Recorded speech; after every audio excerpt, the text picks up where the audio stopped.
নগাঁৱত পুনৰ বোৱাৰী নিৰ্যাতনৰ ঘটনা। স্বামী আৰু শহুৰ শাহুৰে দীৰ্ঘদিন ধৰি অমানৱিক অত্যাচাৰ কৰাৰ অভিযোগ। নগাঁও চহৰৰ ইছলামপট্টিৰ প্ৰকাশ সিং নামৰ যুৱকজনে 2 বছৰ পূৰ্বে গোৱালপাৰাৰ পৰা বিয়া কৰাইছিল এই মহিলাগৰাকীক। উল্লেখ্য যে বিয়া পতাৰ কেইদিনমানৰ পিছতেই স্বামী প্ৰকাশ সিং, শহুৰ প্ৰদীপ সিং আৰু তেওঁৰ পত্নীয়ে মিলি মানসিক আৰু শাৰীৰিক অত্যাচাৰ কৰিবলৈ ধৰাৰ অভিযোগ। ভুক্তভোগী মহিলাগৰাকীক স্বামীয়ে গাখীৰ লগত টোপনি ঔষধ খুৱাই মৰাৰ চেষ্টা চলাই যদিও বিফল হয় স্বামী প্ৰকাশ সিং। তাৰ পিছতেই স্বামীৰ ঘৰৰ পৰা বাহিৰ কৰি দিয়ে ভুক্তভোগী মহিলাগৰাকীক।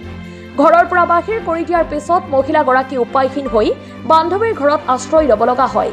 এই সন্দৰ্ভত নগাঁৱৰ হৈবৰগাঁও আৰক্ষী চকীত এজাহাৰ প্ৰদান কৰে মহিলাগৰাকীয়ে। স্বামী আৰু পৰিয়ালৰ লোকৰ ওপৰত এজাহাৰ প্ৰদান কৰাৰ কথা জানিব পাৰি স্বামী প্ৰকাশ সিঙৰ লগতে শহুৰ আৰু শাহুৰৰ ঘৰ এৰি পলাই যায়। হৈবৰগাঁও আৰক্ষীক এজাহাৰ প্ৰদান কৰিছে যদিও আজি কুপতি কোনো ধৰণৰ ব্যৱস্থা গ্ৰহণ কৰা নাই বুলিও অভিযোগ মহিলাগৰাকীৰ। নগাঁৱৰ পৰা বিভূতি বৰাৰ ৰিপৰ্ট, বতদ্ৰা লাইভ।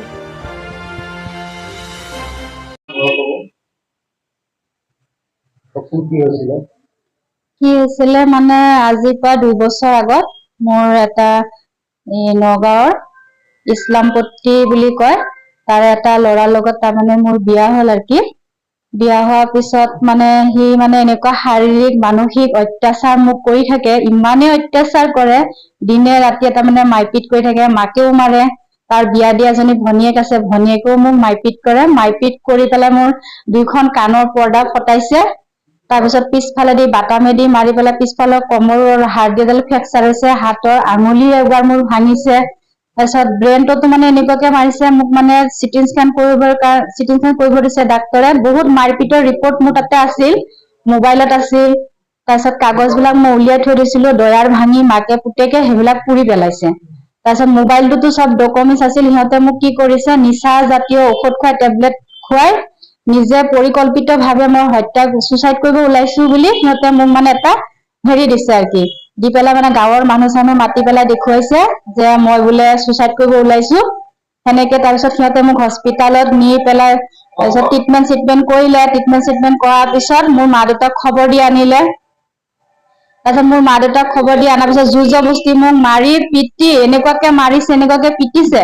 তাৰপিছত মোক জোৰ জবস্তি ঘৰলৈ পঠিয়াই দিয়ে, মানে সিহঁতে পৰিকল্পনা ভাৱে আগৰ পৰাই সেইটো প্লেনিং কৰি আছিলে। তাৰপিছত পঠিয়াই দিলে পিছত মই আকৌ থানালৈ আহিলো। থানাত মই আকৌ অক্টোবৰ 2 তাৰিখে এখন এজাহাৰ দি থৈ দিছিলো, চব ডকুমেণ্টছ আছে তাতে। কিন্তু মই তাৰপিছত সিহঁতে মোক মেডিকেলত পেলাই থৈ ৰাতি ল'ৰাটো পলালে।